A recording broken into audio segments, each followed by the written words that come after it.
Okay, before we get into the Migos, I'm going to read the article so everyone can just be caught up on what's going on. The headline is, Migos sue lawyer claiming he robbed and cheated them out of millions of dollars. According to the complaint, Migos began working with Granderson in 2014 after signing a record agreement with Quality Control Music Group in 2013. The Migos and their lawyers claim that Granderson never disclosed that he worked with Quality Control's music group and represented them already.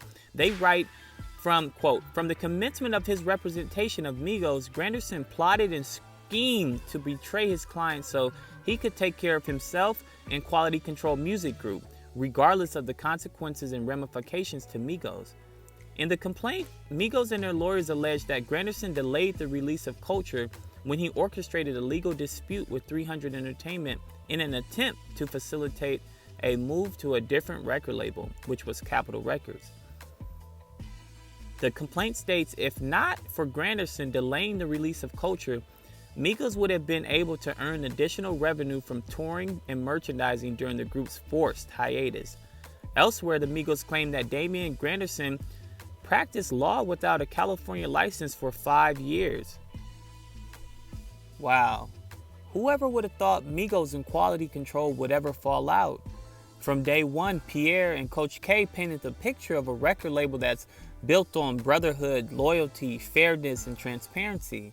It's actually good. It's nice to see successful black entertainers signed to a black-owned record label. But see, the music industry is a part of the beast system, just like Hollywood, so skin color means nothing. And this is a perfect example of that.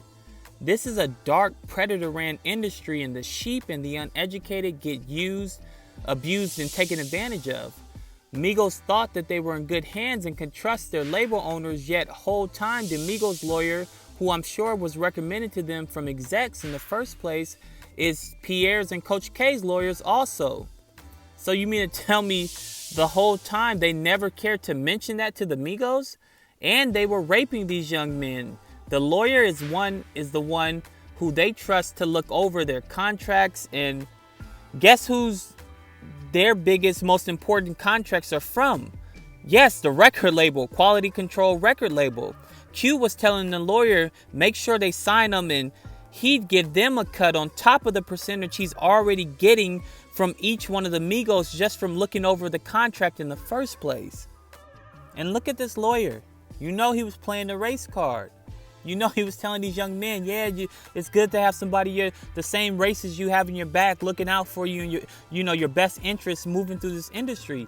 And that's foul. It is foul, but I don't feel sorry, because instead of them in the club popping bottles, they should have been gathering the proper resources to learn the music industry so they don't have to pay someone to tell them what's best for them. They'll be educated enough to lead themselves. You feel me? They were in Fashion Week hanging out with occultists, satanic crowd. They've been caught wearing Aleister Crowley shirts, etc. Not knowing, but they trying to impress people in that world and get into that world. Meanwhile, they're getting robbed blind. They got rocked to sleep because they thought black-owned meant safe.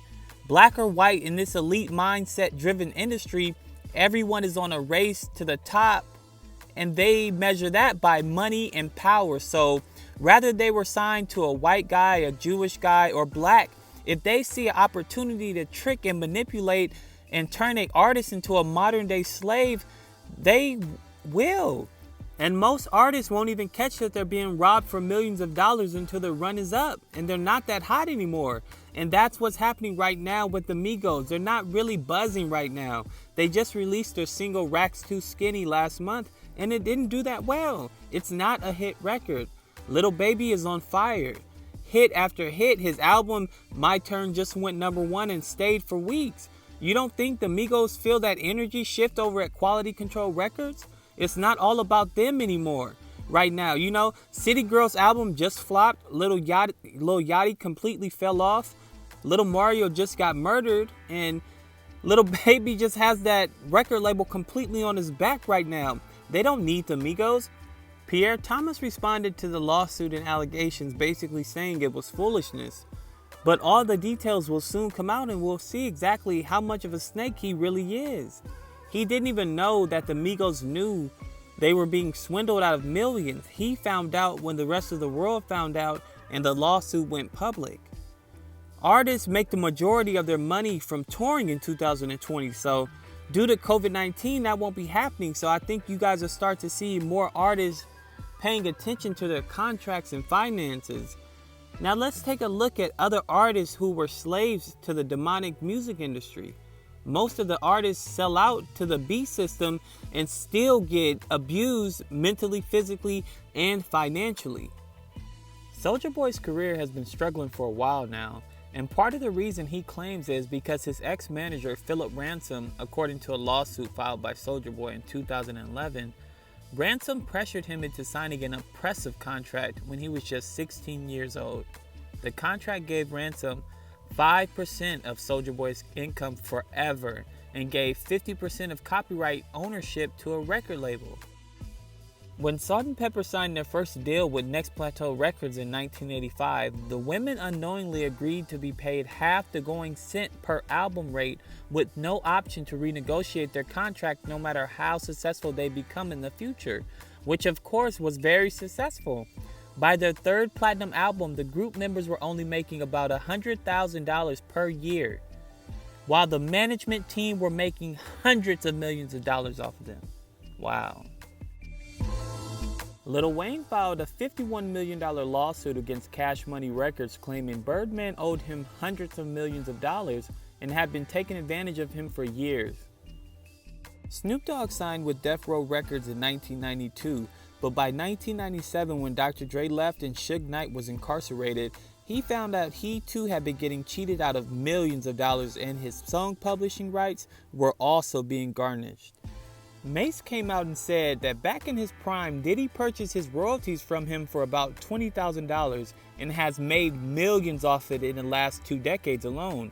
So Mace a few months back offered Diddy $2 million cash to buy his royalties back from him.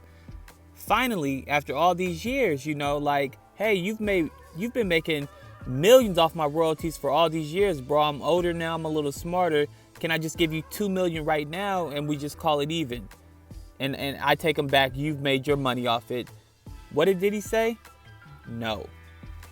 Megan Thee Stallion is suing her record label, claiming she was only 21 years of age when she signed a contract that stated the royalty split with 1501 Entertainment and the rapper would be a 60-40 split, with all the recording costs seen as advances fully deductible off the top prior to distribution of the royalties.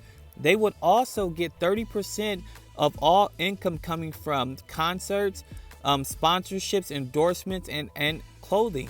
So that is the definition of a slave contract right there. She's still fighting it right now to this day with the help of Jay-Z and Roc Nation.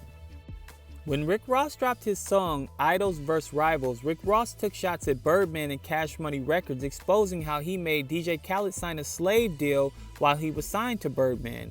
He also later admitted that DJ Khaled's now popular catchphrase, they don't want to see you win, they is actually Birdman and his brother Slim, and that's how DJ Khaled was subliminally taking shots at them.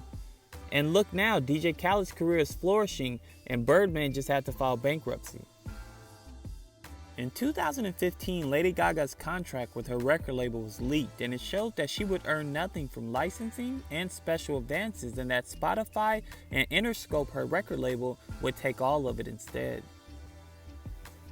We could do 500 more artists in this video, guys. The music industry is a dark occult place that's ran by the elite. Every artist we just named never really get that money back because at the end of the day, you signed that contract. You can't just tell the judge you were young and dumb and didn't read the contract thoroughly.